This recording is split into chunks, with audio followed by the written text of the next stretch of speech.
ভালো আছো, আমিও ভালো আছি। আজকে সকালে তোমাদেরকে ভিডিও দিতে পারিনি, কারণ এত কাজের চাপ ছিল। তার সাথে হচ্ছে এখন দুপুর হয়ে গেছে, আমি একটু ভিডিও দিই।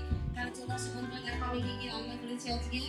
এত গরম যে আমি টক ডাল করেছি, আর এটা কুমড়ো আলু পুঁই শাক দিয়ে মাছের মাথা দিয়ে ছেঁচড়া করেছি, আর কাতলা মাছের গাজরা করেছি বন্ধু, আর উচ্ছে ভাজা, আর আছে তো অবশ্যই গরম ভাত। আমার ভাত আমাদের বাড়িতে চলে গেছে, তিনজনা আর তিনজনা বাকি আছে, ওদের ভাতটা দেবো। তার মধ্যে বন্ধুরা আমি একটু বাজারে গিয়েছিলাম, তোমাদের সাথে শেয়ার করিনি কি কি বাজার করেছি, একবার দেখে নাও। ফুলকপি, বেগুন, বাঁধাকপি, কাঁচা আম, যা যা পেরেছি বন্ধুরা সব তুলে নিয়ে এসেছি, কারণ প্রতিদিন তো যাওয়া সম্ভব হয় না। একদিন একদিন ছাড়া ছাড়া বাজার যাই, এগুলো কালকে সব রান্না হবে হোমডেলিভারি বাড়িতে, রাত্রেবেলা রান্না করতে হবে। তার জন্য ঠিক আছে বন্ধুরা, কালকে আবার তোমার চেষ্টা করবো সকালবেলা ব্লগটা নিয়ে আসার।